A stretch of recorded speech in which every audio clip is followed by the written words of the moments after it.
हर हर शंभू गाना गाकर सुर्खियों में आई फरमानी नाज की सक्सेस की कहानी तो आपने सुनी होगी, लेकिन हम उनके संघर्ष की उस कहानी के बारे में आज आपको बताएंगे, जिसे जानकर आप भी कहेंगे कि फरमानी हमें तुम पर नाज है।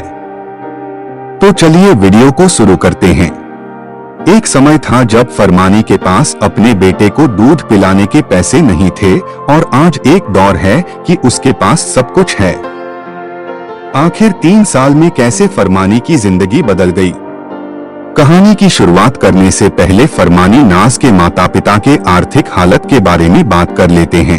मुजफ्फरनगर के खतौली कस्बे में रहने वाली फरमानी नाज के माता पिता की आर्थिक हालत बहुत अच्छी नहीं थी, लेकिन फिर भी उन्होंने कर्ज लेकर बेटी फरमानी की शादी धूमधाम से की। शादी के लिए लाखों रुपए का कर्ज लिया गया। शादी होने के बाद फरमानी अपने ससुराल गई, लेकिन पति उसे प्रताड़ित करने लगा। 2019 में फरमानी ने एक बेटे को जन्म दिया, लेकिन बेटे के नाक और मुंह का छेद एक था। इसे देखकर ससुराल वाले और भड़क गए। फिर फरमानी पर मायके से दहेज लाने की डिमांड करने लगे।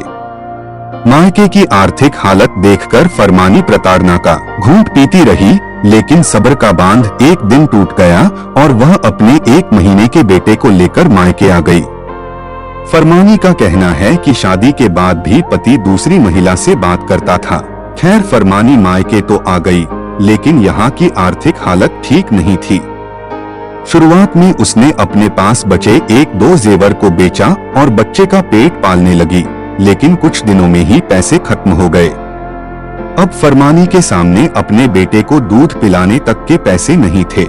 इसी दौरान फरमानी की मां ने YouTube चैनल चलाने वाले राहुल मुल्हेड़ा से मुलाकात की और फरमानी से गाना गवाने की बात की। राहुल मुल्हेड़ा ने फरमानी को 25,000 रुपए प्रति महीने की सैलरी के साथ ही बच्चे के इलाज का पूरा खर्च और बच्चे के दूध का अलग से पैसा देने का वादा किया। इसके बाद फरमानी नाज का एक गाना रिकॉर्ड किया गया। फरमानी का पहला गाना चूल्हे पर रिकॉर्ड किया गया था। इस वीडियो को 3 दिन में 10 मिलियन व्यू मिला था। इसके बाद एक के बाद कई गाने रिकॉर्ड किए और फरमानी नाज पॉपुलर होती चली गई। 2020 में राहुल ने अपने YouTube चैनल का नाम ही फरमानी नाज सिंगर कर दिया। 2020 में फरमानी नाज मुंबई में कुमार सानू के साथ एक बॉलीवुड सॉन्ग गाने गई, जिसके लिए उसे 45,000 रुपए मिले।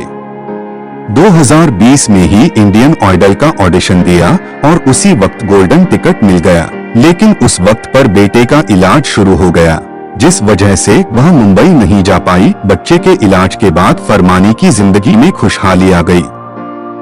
फरमानी का गाना एक के बाद एक सुपरहिट हो रहा था। राहुल ने उसकी सैलरी बढ़ाकर 35,000 कर दी। इसी दौरान राहुल ने नाज भक्ति, नाज नज्म और नाज म्यूजिक नाम से 3 और YouTube चैनल की शुरुआत की। इन तीनों चैनल में राहुल, फरमानी और फरमान पार्टनर हैं और इसकी कमाई तीनों में बंटती है, जबकि अभी भी फरमानी नाज सिंगर YouTube चैनल से फरमानी को 35,000 रुपए प्रति महीने की सैलरी मिलती है। 2019 के अक्टूबर में जिस फरमानी नाज के पास अपने बेटे को दूध पिलाने के पैसे नहीं थे, उसी ने 2022 आते आते अपनी शादी के दहेज में दिए गए करीब 8 लाख रुपए के कर्ज को चुका दिया। इसके साथ ही मायके में अपने घर भी बनवाया, जिस पर करीब 3 लाख रुपए का खर्च आया। अब फरमानी नाज खतौली में अपना आलीशान महल बनाने की प्लानिंग कर रही है। फरमानी नाज के लिए राहुल ने खतौली में एक स्टूडियो भी बनाया है, जिसकी कीमत करीब 1 करोड़ है। तो ये थी फरमानी नाज की संघर्ष की कहानी। आपको वीडियो कैसे लगा हमें जरूर बताएं और ऐसे ही मजेदार वीडियो को देखने के लिए चैनल को सब्सक्राइब कीजिए। धन्यवाद।